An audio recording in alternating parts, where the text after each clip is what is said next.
ஆகாஷ்வாணி. நேரம் 7:10. சென்னை வானொலி 100.1 megahertz FM கோல்டில் தொடர்வது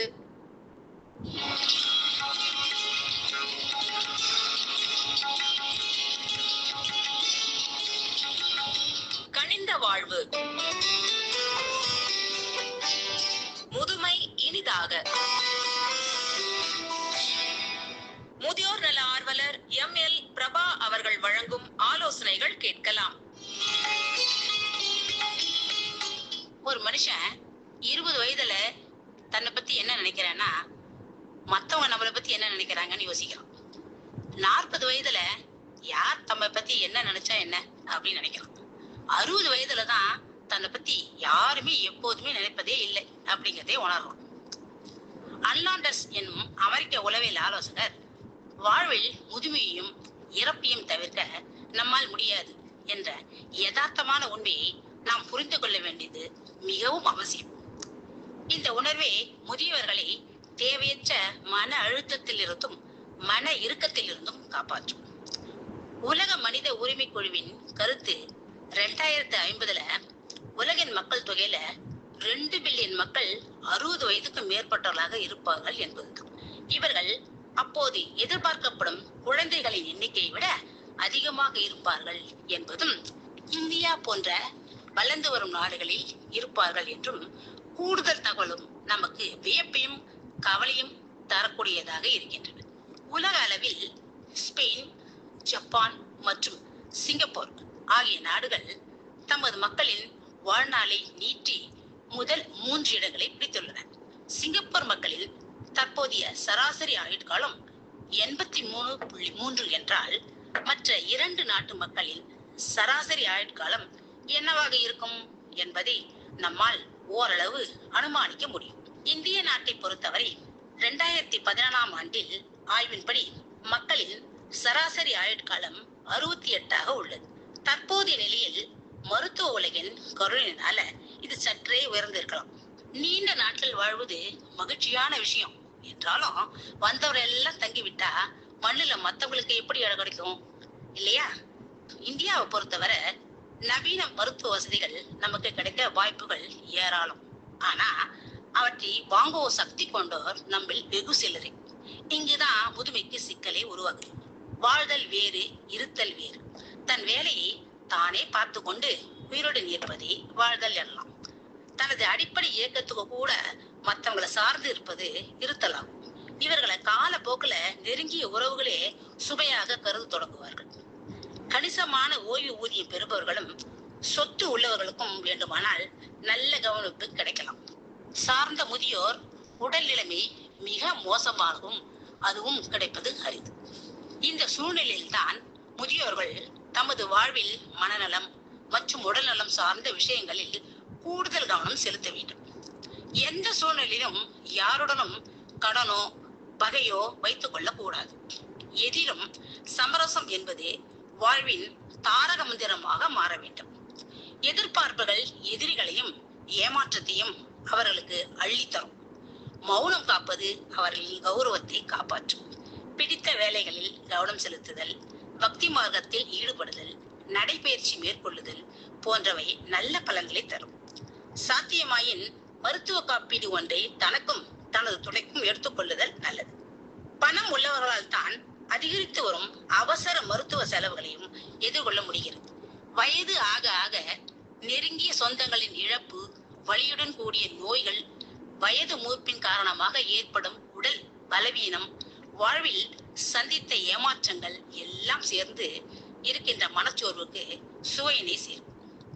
உடல் செயலற்று இருந்தால் உடலின் தசைகள் இறுகி உடல் நாளடைவில் சாதாரண இயக்கத்திற்கு முட்டுக்கட்டை போடும். அன்றாட தனிமை மன நிம்மதியையும் நினைவாற்றலையும் வெகுவாக பாதிக்கும். அரசு அளிக்கும் நலத்திட்டங்களை முதியோர்களை பயன்படுத்திக் கொண்டால் பணம் சார்ந்த பிரச்சனைகள் ஓரளவு குறையலாம். தொலைநோக்கு சிந்தனையுடன் உடலில் சக்தியும் கையில் பணமும் இருக்கும் போதே முதுமை கால தேவைகளுக்கு திட்டமிடுதல் நலத்தை பயக்கும். இன்றைய சமுதாயத்தில் குழந்தைகள் பிறப்பு விகிதம் குறைந்து கொண்டே வருகிறது. எனவே வருங்காலங்களில் முதியவர்கள் அதிகம் கொண்ட நாடாக இந்தியா இருக்க வாய்ப்புகள் அதிகம். முதுமை கால பராமரிப்பு நாட்டுக்கும் வீட்டுக்கும் ஒரு பெரிய சவாலாக அமையலாம். இந்நிலையில் முதுமையில் சோர்வு இருந்தால் அதையும் மகிழ்ச்சியுடன் எதிர்கொண்டு தற்காத்து கொண்டு முதுமை வாழ்வை வரமாக்கிக் கொள்வது அவரவர் கைகளில் தான் உள்ளது. நாம் 60 வயதை கடந்தவர்கள்.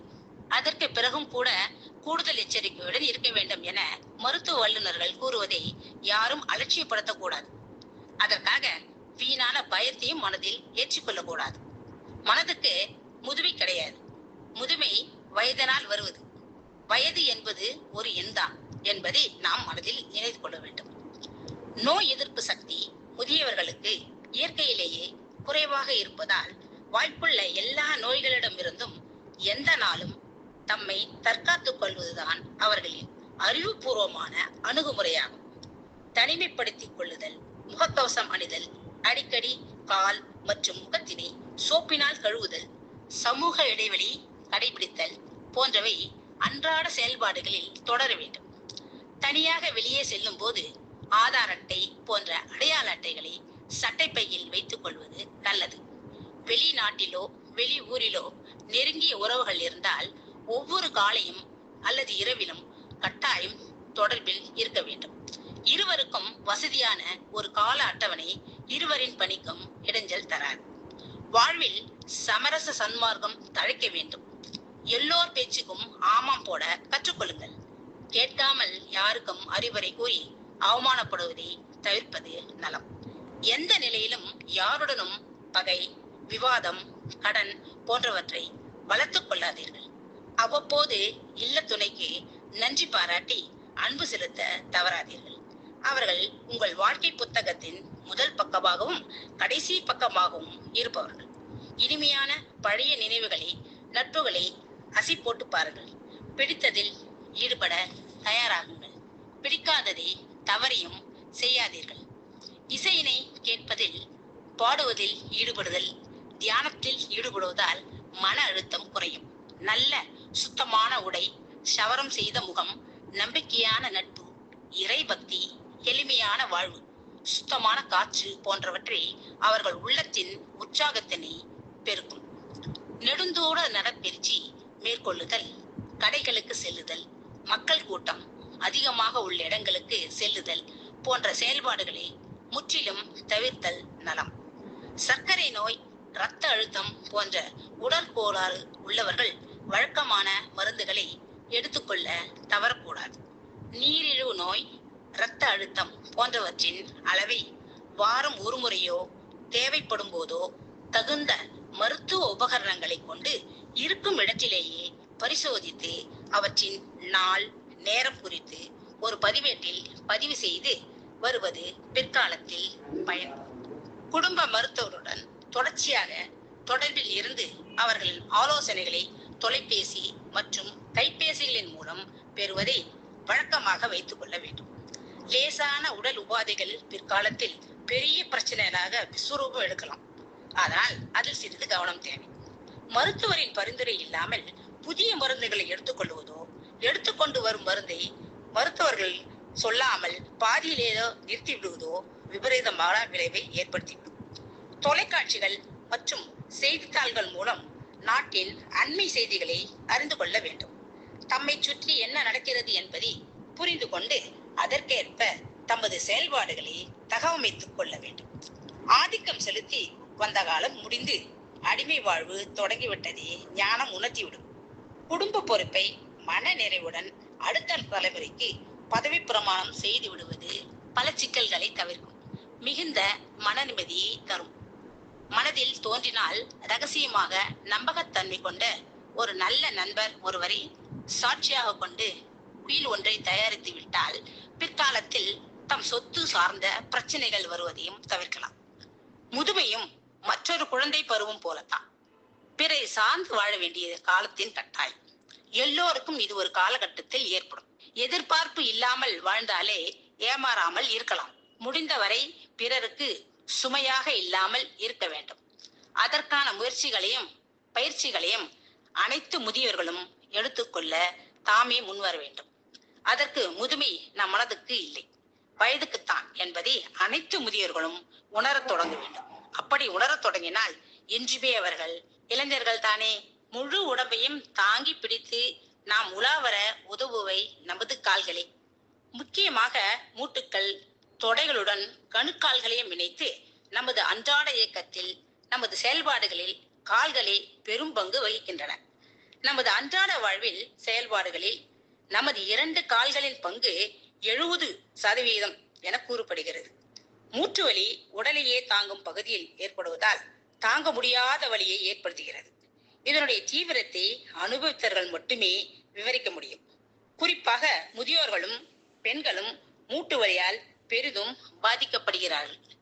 நமது அன்றாட வாழ்க்கை முறையில் முதுமை கணிசமான மாற்றங்களை தானாகவே கொண்டு வந்து விடுகிறது. இந்த மாற்றங்கள் முதலிலும் படிப்படியாக உடல் அளவிலும் தொடர்கின்றன. மனநலம் பாதிக்கப்படும் போது அதை சவாலாக நினைத்து சமாளிக்க காலம் நமக்கு கற்றுக் கொடுத்து விடுகிறது.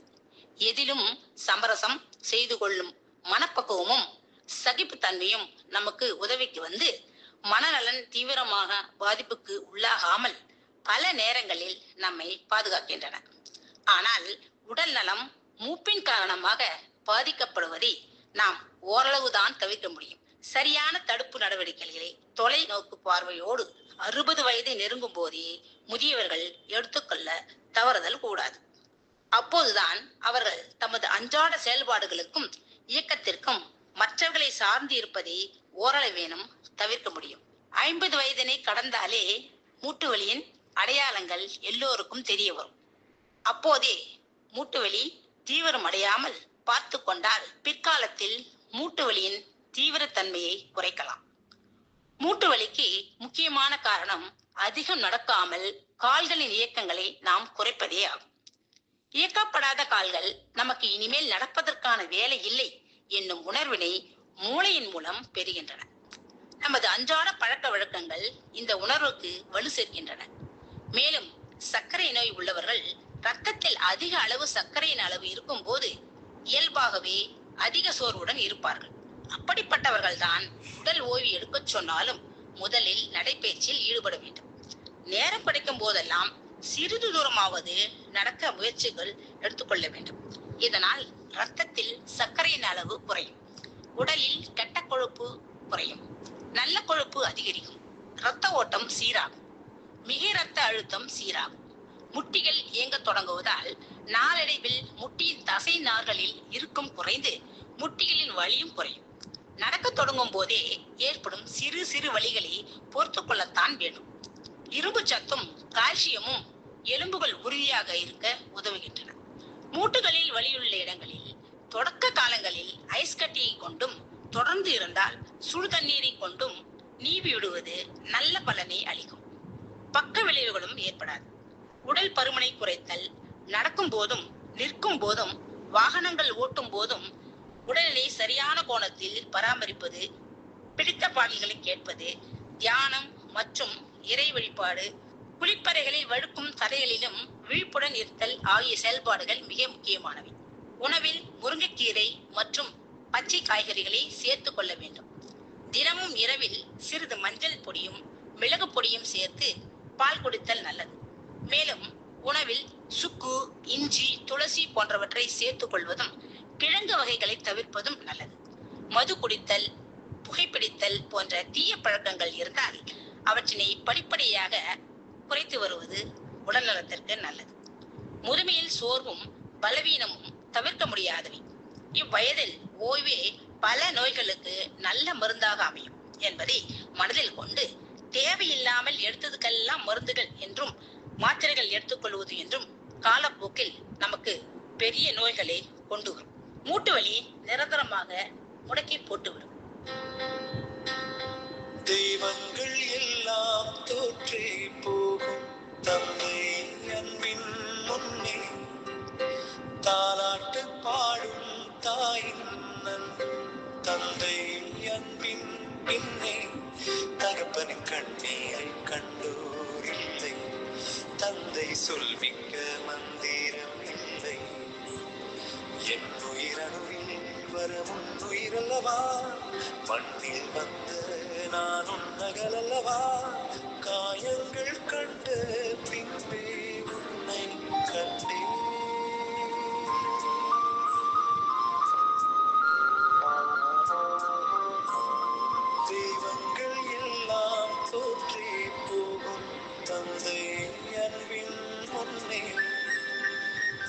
தாலாட்டு பாடும் தாயின் அன்பும் தந்தை அன்பின் பின்னே.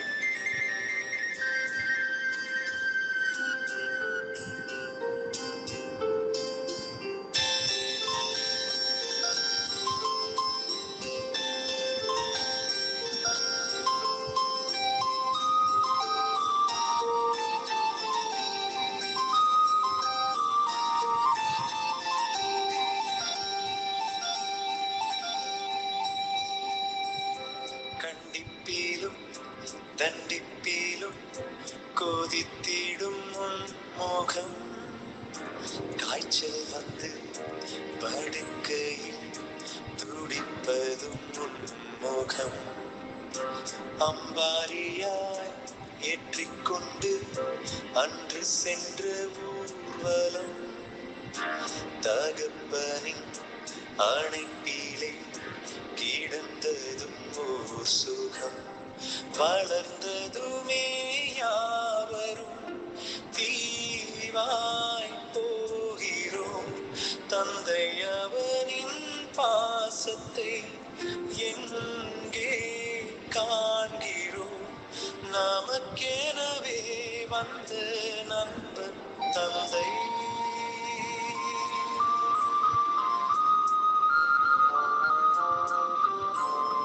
தெய்வங்கள் எல்லாம் தோற்றே போகும் தந்தை அன்பின் முன்னே. தாலாட்டு பாடும் தாயின் அன்பும் தந்தை அன்பின் பின்னே. முதுமையில் ஆண் துணையின்றி பெண்கள் தனித்து விடப்படுவதையும் புள்ளி விவரங்கள் நமக்கு உணர்த்துகின்றன. பிறந்தது முதல் பெற்றோர், மணமான பிறகு கணவன், கணவனுக்கு பிறகு மகன்கள் என ஒவ்வொரு நிலையிலும் பிறரை சார்ந்து வாழ்பவள் பெண். தனக்கென வாழாதவள் பெண். பெருகி வரும் சமூக கலாச்சார காரணிகளாலும் நகரமயமாக்குதல், உலகமயமாக்குதல் போன்ற கூட்டு குடும்ப சிதைவு முறைகளாலும் அடிமை வாழ்வுக்கே பழக்கப்பட்ட பெண்கள் ஒரு காலகட்டத்திற்கு பிறகு தமது பிற்கால பாதுகாப்பான எதிர்கால வாழ்வுக்காக குடும்ப பொறுப்பை ஏற்று நடத்த வேண்டும். அப்போதுதான் பிற்காலத்தில் எவ்வித சிரமமும் இன்றி, யாருடைய துணையும் இன்றி வாழ்வதற்கு தேவையான வாழ்வியல் திறன்களை அவர்கள் பெற முடியும். வங்கிகளுக்கும் கொடுக்கல் வாங்கல் உள்ள பிற இடங்களுக்கும் கணவன்மார்கள் மனைவியை அழைத்து சென்று அறிமுகப்படுத்தி வைப்பது பிற்காலத்தில் பெண்கள் பணம் சார்ந்த விஷயங்களில் ஏமாற்றப்படுவதை தடுக்கும் அல்லது குறைக்கும். 40 வயதினை தாண்டும் போதே மனதிலும் உடலிலும் சோர்வும் அசதியும் பெண்களுக்கு அழியாத விருந்தாளியாக வந்து சேரும். நோய்வாய்ப்பட்டு படுத்து கிடக்கும் கணவனுக்கு பணிவிடை செய்யும் மனைவி நோய்வாய்ப்பட்டால் அவளை பராமரிக்க மகனோ கணவனோ காட்டும் அக்கறை குறைவே. இந்த நிலை மாற அனைத்து நிலைகளிலும் உடனடி முயற்சிகள் தேவை. பல பெண்கள் வீட்டிற்குள்ளேயே இருப்பதாலும் சமூக கட்டமைப்பின் தாக்கத்தினாலும் தனது உடல் உபாதைகளை வெளியே சொல்லுவதே இல்லை. இது முதுமைக்கு கொடுக்கும் பரிசு என தகுந்த மருத்துவ சிகிச்சை கூட எடுத்துக்கொள்ளாமல் அன்றாட வாழ்வை கடவுள் விட்ட வழி என கடத்தி வருகிறார்கள். கணவனோ மகன்களோ அவர்களை கட்டாயப்படுத்தி மருத்துவ சிகிச்சைக்கு அழைத்து செல்லும் பொறுப்பினை கட்டாயம் ஏற்க வேண்டும். குடும்ப அட்டை, ஆதார் அட்டை, ஓய்வூதிய விவரங்கள், தனக்கு பிறகு தனது ஓய்வூதியம் குடும்ப ஓய்வூதியமாக மாற எடுக்க வேண்டிய வழிமுறைகள், அதற்கான விண்ணப்ப படிவங்கள், இறப்பு சான்றிதழ் மற்றும் வாரிசு சான்றிதழ் பெறுவதற்கான வழிமுறைகள் ஆகியவற்றையும் பெற உதவக்கூடிய உண்மையான நண்பர்களின் தொடர்பு எண்கள், முதுமை பெண்களுக்கான அரசின் நலத்திட்டங்கள் போன்ற அனைத்து விவரங்களையும் முதுமை பெண்கள் எவ்வித தயக்கமும் இன்றி கணவனிடம் இருந்து மனைவி ஒரு காலகட்டத்தில் தெரிந்து கொள்ள வேண்டும். அவற்றை தனக்கு புரியும் விதத்தில் தானே எழுதி பாதுகாப்பாக வைத்துக் கொள்வது மிகவும் நல்லது.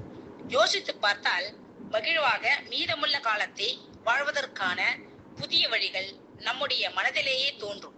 நாம் பணியில் இருந்து ஓய்வு பெறும் நாளன்று பணியை இழக்கிறோம். சுதந்திரமான நம் வாழ்க்கை வாழத் தொடங்கிறோம். பணியில் இருந்து முறையான ஓய்வு என்பது அனைவருக்கும் வாய்ப்பதில்லை. ஓய்வு பெறும் நாளன்று கூட பணியிடை நீக்கம் செய்யப்பட்டவர்கள் ஏராளமானவர்கள். அவர்கள் பல நாட்கள் மன உளைச்சலோடும் போராடி ஓய்வு கால பலன்களை காலதாமதமாக பெறுவது துரதிருஷ்டவசமானது. தொடர்ந்து பல வருடங்கள் அரசு பணியிலோ அல்லது தனியார் துறையினிலோ பணியாற்றி உழைப்பிற்கு பின் ஓய்வு எடுக்க விரும்புவது மனித இயல்பு. அப்போதுதானே இளைஞர்களுக்கு வேலை வாய்ப்புகள் உருவாகும். பணியில் இருக்கும் போதே குழந்தைகளின் திருமணம், வேலை வாய்ப்பு போன்ற பொறுப்புகளை முடித்துவிட முயற்சி செய்யும். ஓய்வு பெறுவதற்கு சில மாதங்களுக்கு முன்பிருந்தே மனதில் எதிர்காலத்தை பற்றிய கவலை தலை தூக்குவது அனைவருக்கும் இயற்கையானது. இந்த நிலையில்தான் மன உறுதியுடன் செயல்பட வேண்டும். ஓய்வூதியம், பணிக்கொடை சார்ந்த விண்ணப்ப படிவங்களை முன் அனுபவம் கொண்ட நண்பர்களின் உதவியுடன் பிழை எதுவும் இல்லாமல் தயார் செய்து சார்ந்த அதிகாரிகளின் மூலம் மாநில கணக்காயருக்கு ஓய்வு பெற 6 மாதங்களுக்கு முன்னரே சமர்ப்பிக்க வேண்டும். துய்க்காத ஈட்டா விடுப்பு நாட்கள் மற்றும் அரை சம்பள விடுப்பு நாட்களை சரண் செய்து பணப்பலன் பெற விடுப்பு விவரங்களை முறையாக கணக்கிட்டு அவற்றை சார்ந்த உயர் அதிகாரி மூலம் சம்பளம் வழங்குதல் கருவூல அதிகாரிக்கு சரியான நேரத்தில் சமர்ப்பிக்க வேண்டும். அப்போதுதான் ஓய்வூதிய பணப்பலன்கள் நம் பணியிலிருந்து ஓய்வு பெற்ற உடனே வந்து சேரும். அடுத்து ஓய்வு பெறும் நாளன்று வழக்கமான உற்சாகத்துடன் நிலுவையில் உள்ள அனைத்து பணிகளையும் கூடுமானவரை முடித்துவிட வேண்டும். மற்றவர்களுக்கு முடிந்தவரை அனைத்து நல்ல உதவிகளையும் செய்ய இறுதி வாய்ப்பு இதுதான். பிற்பகலில் பணியிலிருந்து விடுபட மனதளவில் நாம் தயாராக இருக்க வேண்டும். மாலையில் நடைபெறும் பிரிவு விழா கூட்டத்தில் பிடித்தவர் பிடிக்காதவர் என்றில்லாமல் அனைவரின் பெயரையும் அவர் நமக்கு செய்த உதவிகளையும் வெளிப்படுத்தி பாராட்ட மறக்கக்கூடாது. ஓய்வு பெற்ற மறுநாள் முதல் நீண்ட நாட்கள் விடுப்பில் இருப்பதாக நினைத்துக் கொள்ள வேண்டும். விரும்பினால் குடும்பத்தாருடன் ஓரிரு நாள் தொலைதூர சுற்றுலாவுக்கு செல்வதன் மூலம் மன அழுத்தத்தை குறைக்கலாம். ஓய்வுகால பணப்பலன்களை நம்பகமான வங்கி ஒன்றில் நிரந்தர வைப்பு தொகையாக முதலீடு செய்யலாம். கணிசமான பணம் கையில் இருப்பதை அறியும் கயவர் கூட்டம் நம்மை அதிக வட்டி தருகிறேன் என்று சொல்லி ஆசை காட்டு அவர்கள் மற்றவர்கள், குறிப்பாக மூத்த குடும்பங்களை குறிவைத்தே தொழில் செய்பவர்கள். ஓய்வு காலத்தில் பேரன் பேத்திகளுடன் காலத்தை கழிப்பதில் அலாதி சுகம் உண்டு. அதன் மூலம் மகன், மகள், மருமகள் போன்றோரின் கூடுதல் ஆதரவும் அன்பும் கிடைக்கலாம். பெரும்பாலும் காது கேட்காது, கவலைப்படாதீர்கள். பல விஷயங்கள் நம் காதுகளுக்கும் கவனத்திற்கும் வராமல் இருப்பது நம் மன அழுத்தத்தை வெகுவாக குறைக்கும். சிக்கனமான எளிமையான வாழ்வுக்கு மாறுங்கள். வங்கி கணக்கில் தங்கள் வாழ்க்கை துணைவரை வாரிசாக பதிவு செய்ய மறக்கக்கூடாது. பிற்காலத்தில் அவர்களும் கௌரவமாக வாழ இது உதவும். தன் காலத்திற்கு பின் குடும்ப ஓய்வூதியம் பெறுவதற்கான வழிமுறைகளை வாழ்க்கை துணைக்கு விளக்கி வைப்பது நல்லது. ஓய்வூதிய பணப்பலன்கள் மற்றும் நீங்கள் சம்பாதித்த அசையும் அசையா சொத்துக்கள் அனைத்தும் தங்கள் வாழ்க்கை துணைவர் பெயரிலேயே இருப்பது நல்லது. ஓய்வு காலத்தில் உடல்நிலை அனுமதித்தால் ஏதேனும் ஒரு பகுதி நேர பணிக்கு செல்லலாம். உடல் நலம் சார்ந்த பதிவுகள், குடும்ப மருத்துவர் தொலைபேசி எண்கள், உடல் நோயின் தன்மை, அவற்றிற்கு எடுத்துக்கொள்ளும் மருந்துகளின் பெயர்கள், அளவு, எடுத்துக்கொள்ள வேண்டிய நேரம் போன்றவற்றை ஒரு கையேட்டில் அனைவருக்கும் விளங்கும்படி எழுதி வைப்பது நல்லது. உங்கள் குழந்தைகளின் வாழ்க்கை பிரச்சனைகளை அவர்களே தீர்த்துக் கொள்வார்கள். நீங்கள் தலையிட்டால் பிரச்சனை தீவிரமாகும். நம்மை விட அவர்கள் புத்திசாலிகள் என்பதை நினைவில் வைத்துக் கொள்ளுங்கள். வாரத்தில் 5 நாட்களாவது தினமும் குறைந்தது அரை மணி நேரம் பாதுகாப்பான மற்றும் காற்றோட்டமான இடத்தில் வெளிச்சத்தில் நடைபயிற்சி செய்யுங்கள். குறைவாக ஆனால் சத்தான உணவு, பகலில் ஒரு அரை மணி நேர தூக்கம், காலையும் மாலையும் கடவுள் வழிபாடு, உறவுகளின் அனைத்து விசேஷ நிகழ்வுகளிலும் பங்கேற்றல் போன்றவற்றின் மூலம் நீங்கள் சமூக அங்கீகாரமும் பெறலாம். மருத்துவ செலவுகள் கூடி வரும் இக்காலத்தில் அரசின் மருத்துவ காப்பீட்டு பலன்களை பெறுவதற்கான வழிமுறைகளை தெரிந்து கொண்டு அவற்றை பயன்படுத்தி கொள்ளலாம். வருமான வரியில் விலக்கு உள்ள மருத்துவ காப்பீடு பாலிசி ஒன்றை தனக்கும் வாழ்க்கை துணைக்கும் எடுத்துக்கொள்வது நல்லது. இருக்கும் இடத்தில் உங்களுக்கு மன நிம்மதி கிடைக்கவில்லையா? வாழ்க்கை துணையுடன் நமது ஓய்வூதியம் அனுமதிக்கும் நல்ல முதியோர் இல்லத்தில் எதை பற்றியும் கவலைப்படாமல் சேர்ந்து குறை காலத்தையும் நிம்மதியாக செலவிடுங்கள். எவ்வளவோ பார்த்து விட்டோம், நம்மை நாம் பார்த்துக் கொள்ள வேண்டாமா? மானுட வாழ்வில் முதுமை தவிர்க்க முடியாத ஒரு பருவம். நாம் ஒவ்வொருவரும் முதுமையை வாழ்நாளில் ஒரு காலகட்டத்தில் சந்தித்தே ஆக வேண்டும். மரணமும் முதுமையும் வராமல் இருக்க நாம் வரம் எதுவும் வாங்க முடியாது. ஆனால் முதுமையை தள்ளி போட முடியும். அதனால் முதுமையை ஏற்றுக்கொள்வதுதான் அறிவுபூர்வமான நிலை. முதுமை என்பது நோய்களின் தோழன் என்றோ சாபம் என்றோ அஞ்சுவது தேவையற்றது. முதுமை அனுபவங்களின் கருவூலம். அதனால் இளைய தலைமுறையினர் முதியவர்களை மதித்து நடக்க வேண்டும். அவர்களின் வாழ்த்துக்களும் வழிகாட்டுதல்களும் அவர்களின் வாழ்வை இன்னும் சிறப்பாக மாற்றும். முதுமையின் அறிகுறிகள் உடலில் தெரியலாம், ஆனால் மனதில் தோன்றுவதை தவிர்க்க வேண்டும். டால்ஸ்டாய் தனது 82வது வயதில் நான் வெறுவனே இருக்க முடியாது என்ற நூலை எழுதினார். மைக்கேல் ஏஞ்சலோ தன்னுடைய 88வது வயதில் சிஸ்டர் ஆலய கூரையில் சித்திரங்கள் வரைந்தார். தாமஸ் ஆல்வா எடிசன் தன்னுடைய 80களில் தான் பல கண்டுபிடிப்புகளை செய்தார். முதுமை பருவத்தை நிதி சார்புடன் திட்டமிட்டு வாழ நாம் கற்றுக்கொள்ள வேண்டும். அப்போதுதான் உடல் நலமும் உள்ள நலமும் நன்கு இருக்கும். பிறருக்கு தொந்தரவின்றி கடைசி வரை வாழ முடியும். உடம்பில் தொய்வு ஏற்பட்டால் முதுமை விரைவில் வந்துவிடும். முதுமையை தவிர்க்க 50 வயது ஆகும் போதே முதுமையை மகிழ்ச்சியுடன் வாழ ஒவ்வொருவரும் திட்டமிட வேண்டும். நடுத்தர வயதில் ஆற்றலுடன் இயங்குபவர்கள் தான் 60 வயதிலும் மேலும் அதே வேகத்துடன் செயலாற்ற முடிகிறது. தொடர் உழைப்பின் மூலம் நமது உடல் தசை, திசுக்கள் மற்றும் எலும்புகளை பலவீனம் ஆகாமல் பார்த்து கொள்ளவும் முடியும். உழைப்பு இல்லாதவர்கள் உடற்பயிற்சி செய்து உடல் திறனை பாதுகாத்துக் கொள்ள வேண்டும்.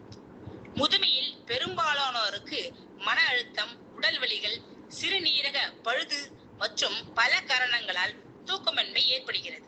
முதுமை கொண்டு வரும் உயர் இரத்த அழுத்தம், நீரிழிவு நோய், பக்கவாதம், வலிப்பு, தூக்கமின்மை போன்ற வியாதிகளுக்கு சரியான மருத்துவ சிகிச்சை எடுத்துக்கொள்ள தவறக்கூடாது. மூட்டு வலிகள், மூட்டு அலர்ஜி, வீக்கம் போன்றவை பொதுவாக மழை மற்றும் பனிக்காலங்களில் இரவு நேரங்களிலும் அதிக வேதனையை தரும். சுடுநீர் ஒத்தடம் வலியை சற்றே குறைக்கும். உடலிலோ மனதிலோ உள்ள பிரச்சனை இரவு நேர இயல்பான தூக்கத்துக்கு முட்டுக்கட்டை போடும். எனவே யாருடனுமாவது மோதல் போக்கினை முற்றிலும் தவிர்க்க வேண்டும். முறையாக வேலையை திட்டமிடுதல், தினசரி முடிந்தவரை நடத்தல், எளிய உடற்பயிற்சிகளை செய்தல் போன்ற நல்ல பழக்கங்கள் போதுமான உறக்கத்தை தரும். கட்டுப்பாடான ஒழுக்கம், குறித்த நேரத்தில் தவறாமல் சத்தான உணவை எடுத்துக்கொள்ளுதல், அன்புமயமான குடும்பம் மற்றும் நண்பர்கள், மனவளத்தை மேம்படுத்தும் நூல் வாசிப்பு போன்றவற்றை முதுமையில் மிகவும் அவசியம். இறைபக்தி, தியானம், மௌனம் காத்தல், பற்றற்று இருத்தல் போன்றவை மனதில் அமைதியையும் நிம்மதியையும் கொண்டு வரும். வாழ்க்கை என்பது ஒரு வழி போக்குவரத்து பாதை. முதுமை வந்த பின் இளமை மீண்டும் வராது. அதனால் இளமை நம்மை விரைந்து விட்டு போக நாம் இடம் கொடுக்க கூடாது. குடும்ப பொறுப்புகளை அடுத்த தலைமுறையிடம் பூரணமாக விட்டுவிட வேண்டும். கேட்கும் போது மட்டும் ஆலோசனைகள் சொல்லலாம். வாழ்க்கை துணையின் உடல் மற்றும் உள்ள நலன் சார்ந்த நடவடிக்கைகளின் மீதும் தொடர்ந்து நமது அக்கறை வேண்டும். நம்மை மட்டுமே நம்பி வந்தவர் அவர். முதியோர் வாழ்வின் விளிம்புகளிலும் வசந்தங்கள் தென்பட முயன்றால் முடியும். வாழ்வது ஒருமுறை, இறுதி வரை சிரித்துக் கொண்டே வாழ்வோம். முயன்றுதான் பார்ப்போமே. இதுவரை முதுமை இனிதாக முதியோர் நல ஆர்வலர் எம்.எல். பிரபா அவர்கள் வழங்கிய ஆலோசனைகள் கேட்டீர்கள்.